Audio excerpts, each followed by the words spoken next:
Tai šiandienos sesijos tikslas yra pristatyti technologijas iš Hermitage Solutions kaip pridėtinės vertės distributoriaus krepšelio, kurios priklausomai nuo scenariusų yra alternatyvos VMware. Kodėl mes nusprendėm surengti šį trumpą pristatymą, tai nes po Broadcom įsigymo beveik prieš metus VMware pasaulyje vyksta daug pokyčių, kurie pradeda jaustis ir mūsų Baltijos regione. Prieš pradedant pirmiausia galbūt trumpai apie mus, su kai kuo galbūt susipažinti, kai kam priminti, kas jau mus pažįsta. Tai Hermitage Solutions yra pridėtinės vertės platintojas, distributorius kibernetinio saugumo ir inovatyvių infrastruktūros sprendimų srityje Baltijos regione. Mūsų atstovaujamos technologijos klientus, galutinį vartotoją pasiekia per partnerių kanalą, tai IT integratorius, paslaugų tiekėjus ir panašiai. Na ir su partneriais dirbam intensyviai, kad Baltijos regioną darytume kibernetiškai atsparesniu. Tai čia tokia savotiška mūsų misija.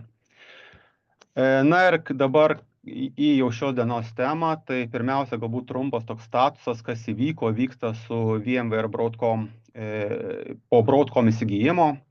Kaip žinia, Broadcom istoriškai daugiausia dėmesio skyrė stambiems, didelį maržingumą generuojantiems klientams. Po įsigijimo Broadcom būtent nurodė, kad planuoja šią strategiją naudoti ir dabar, tai yra sutelkti dėmesį į 600 didžiausių VMware klientų, pabrėždami pelningesnius ir didesnės vertės generuojančius įsipareigojimus. Tai atspindi platesnį Broadcom požiūrį, pagal kurį daugiausia dėmesio skiriama mažesniam skaičiui klientų su didelė marža, o ne mažesniems organizacijoms ar masiniai rinkai. Tai Broadcom generalinio direktoriaus Hoko Tano ši ne pirmą kartą taikoma strategija jau reiškėsi ir VMware atveju per licencijų SKU, ten prekės kodų peržiūrą bei optimizavimą, tai yra apjungiant juos į skirtingus produktus, tai yra juos subandlinant, sutraukiant į vieną prekės kodą, atsisakant nuolatinės licencijos kaip pavyzdys ir perinant prie prenumeratos. Dėl to natūralu, kad daugeliui klientų didėja kaštai. Taip pat, kas dar svarbu, kad atsisakoma nuolaidų lengvatų, kurias seniau siūlė VMware. Taigi, Broadcom daro tai, ką turi daryti, tačiau rinkai, kurie nepapuola po šią strategiją arba po Broadcom tikslinio kliento apibrėžimu, kas turbūt yra didžioji dalis klientų ir partnerių Lietuvoje, atsiranda galvosakis vidutinėje ir ilgalaikėje perspektyvoje, ką daryti. Beje, kalbant apie pasikeitimus, tai turbūt, galbūt, jeigu nepastebėtų, tai kas liečia lokalius VMware resursus, žmonės irgi buvo pasikeitimai jau Baltijos regione. Tai va. Na ir mūsų pozicija, kad rinka permąstytų savo virtualizacijos planus vidutiniu laikotarpiu, atsižvelgdama į tai, kiek Broadcom pokyčiai įtakoja konkrečiai juos. Alternatyvų rinkoje netrūksta, mes čia suvardinom pagrindinius žaidėjus Baltijos šalių rinkoje šioje skaidrėje. Tai yra iš ko rinktis tos optimaliausius sprendimus konkrečiais jūsų atvejais, scenarijais. Ir kalbant apie kad paskutinė abėcėlės tvarka apibrėžti mėlynai, tai yra išvardinti mūsų atstovaujami gamintojai, Scale Computing, StorMagic ir Virtuoso. Kaip distributorius krepšelėje turime 3 technologijas ne veltui, nes suprantame, jog nėra paprasta pakeisti VMware, todėl šie 3 gamintojai adresuoja skirtingas tikslinės grupės ir jų poreikius. Ką šiek tiek konkrečiau bandysiu ir papasakoti, iliustruoti apie tas mūsų siūlomas alternatyvas. Iškart galbūt toks disclaimeris savotiškas, informacija bus pateikta pakankamai high level, nes mūsų tikslas yra anonsuoti, kad galime kalbėtis šią VMware alternatyvų tema, o dėl detalių tai reikia aptarti su kiekvienu atskirai konkrečiu scenariju. Tai va, tokius biški lūkesčius suvaldysiu, kad nebus kažkokia gili techninė funkcijas mininti prezentacija. Kaip formatą pasirinkome lentelės principų uždės esminę gamintojo informaciją, nes atrodo, jog tai paprasčiau įsivertinti esminius skirtumus ir tikimės, kad tai pateikta informacija padės jums geriau suprasti kiekvieno gamintojo unikalumą ir identifikuoti, koks galėtų būti tinkamiausias sprendimas jūsų organizacijai. Taigi, pradėkime nuo StorMagic. Tai jų istorija prasidėjo nuo virtualizuoto SAN sprendimo kūrimo kaip alternatyvaus VMware vSAN produktui. Tačiau galbūt esminis skirtumas buvo, kad technologija buvo orientuota į mažas bei vidutinės organizacijas bei edge computing aplinkas. Kaip pavyzdys, jų SAN sprendimas aukštą patikimumą gali užtikrinti tik 2 serverių pagalba. StorMagic orientacija į mažą vidutinę organizaciją išlaiko ir toliau, vystant naujas technologijas, pavyzdžiui, sprendimus pilnai virtualizacijai, ką irgi paliesiu vėliau. Tuo tarpu Scale Computing yra vienas pionierių hiperkonverguotų platformų rinkoje, tas Hyperconverged HCI rinkoje. Tai yra jų sprendimas apjungia tarnybinės stoties resursus, saugyklą bei hipervizorių į vieną įrenginį veikiantį aukšto patikimumo režime, kuris iš principo idealiai tinka organizacijoms su ribotais žmogiškaisiais IT resursais. Na, o Virtuozo didžiausias dėmesys programinėms virtualizacijos, konteinerizavimo bei debesijos infrastruktūros sprendimams, kurie turėtų būti aktualu didelėms organizacijoms, statančioms savo duomenų centrus ar debesis, bei paslaugų tiekėjams. Tai toks trumpas intro apie gamintojus, ką jie daro. Sekantis punktas turbūt konkrečiau pakalbėti apie produktus, kuriuos šie gamintojai turi savo krepšeliuose. Tai kalbant apie StorMagic krepšelį, jį sudaro šie sprendimai. Tai jau minėtas SVSAN, tai yra hiperkonverguota SAN saugykla, kuri šalina prastovas ir užtikrina ekonomišką aukšto patikimumo high availability opciją. Sekantis produktas SVHCI, tai yra programinis sprendimas suderinamas su dauguma x86 serverių geležimi, hiperkonverguotos infrastruktūros sprendimas, į kurį įeina hipervizorius, networking dalis, vSAN bei valdymas. Tai hiperkonverguota technologija realizuota softe, liaudiškai kalbant. Ir paskutinis produktas galbūt mažiau susijęs su šios dienos tematika, kaip galima VMware alternatyva, tai būtų SVKMS, tai iš principo sprendimas, vėlgi programinės įrangos pagrindų veikiantis, šifravimo raktų valdymas. Sprendimas skirtas valdyti šifravimo raktus įvairiose aplinkose duomenų apsaugos tikslais. Scale Computing krepšelis susideda iš SC Platform, tai yra viskas viename sprendimo. Tai yra viena integruota platforma, kuri lengvai įdiegiama.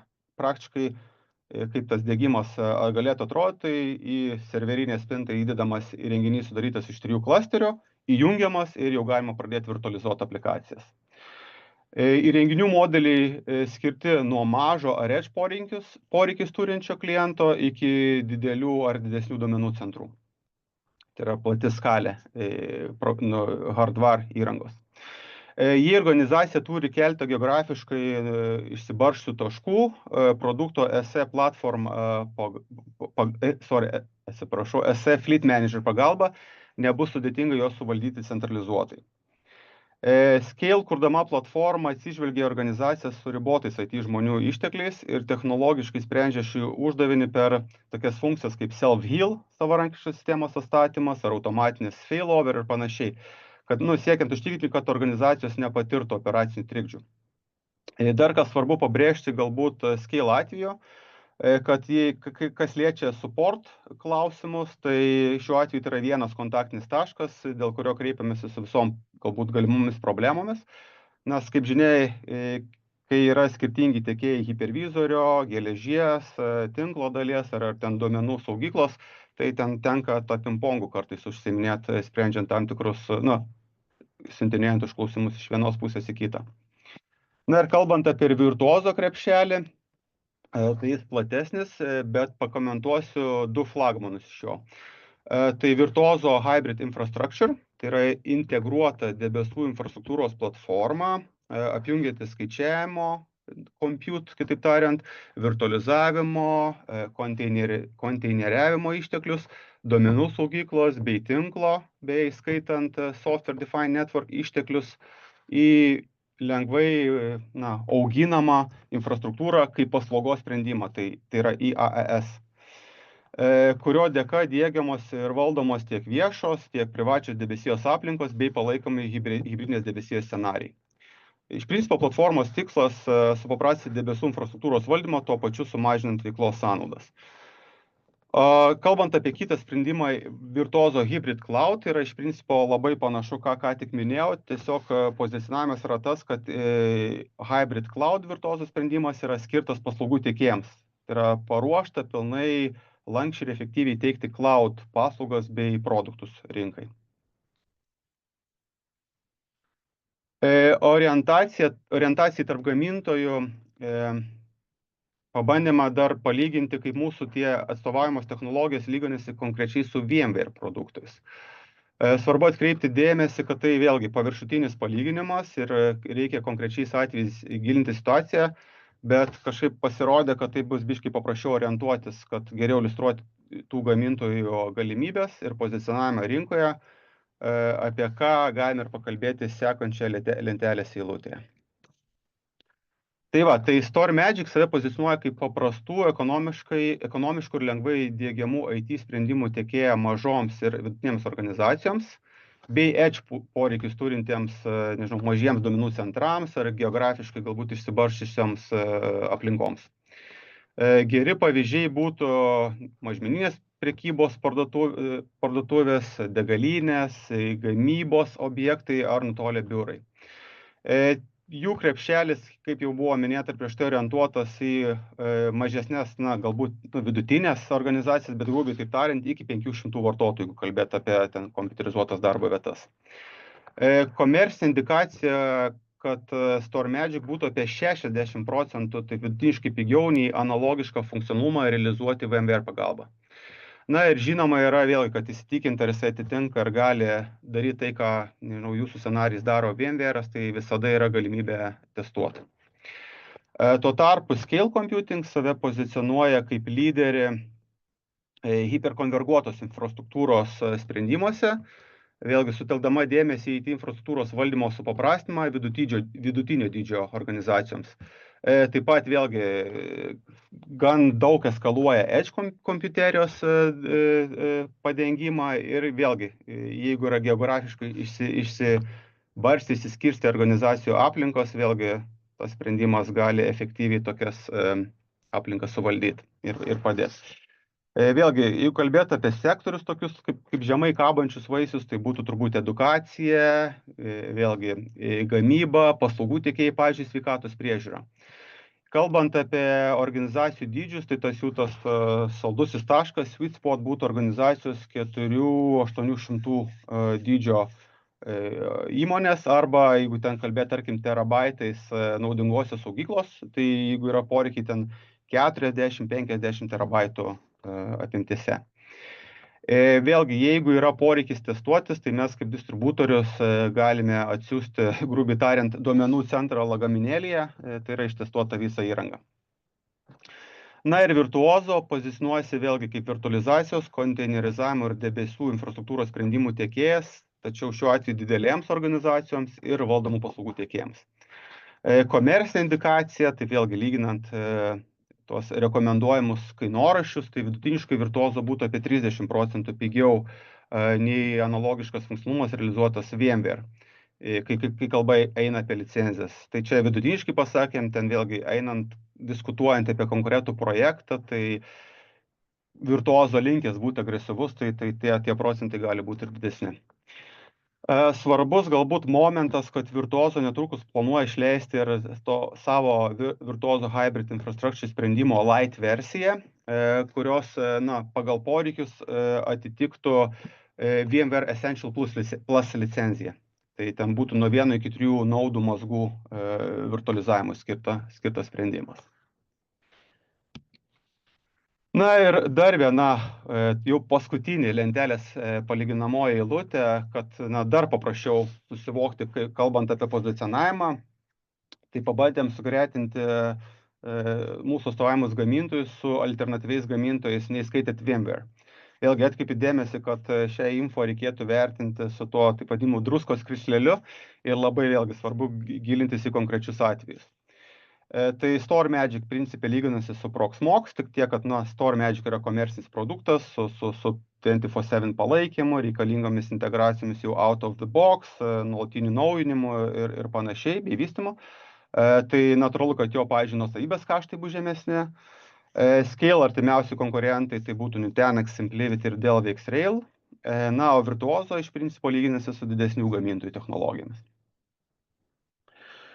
Tai iš principo tiek ir buvo noro šiai dienai papasakot. Kaip ir minėjau, į detalės mes nesigilinom, tačiau tikslas buvo informuoti. Tai jeigu esate VMware keitimo jūsų aplinkose ar partnerystės perspektyvų apmąstymo stadijoje, tai Hermitage Solutions yra pasiruošęs aptarti konkrečius jūsų poreikius per kelių alternatyvų prizmę. Tai todėl manom, tai turėtų leisti pasirinkti efektyviausią technologijos steką.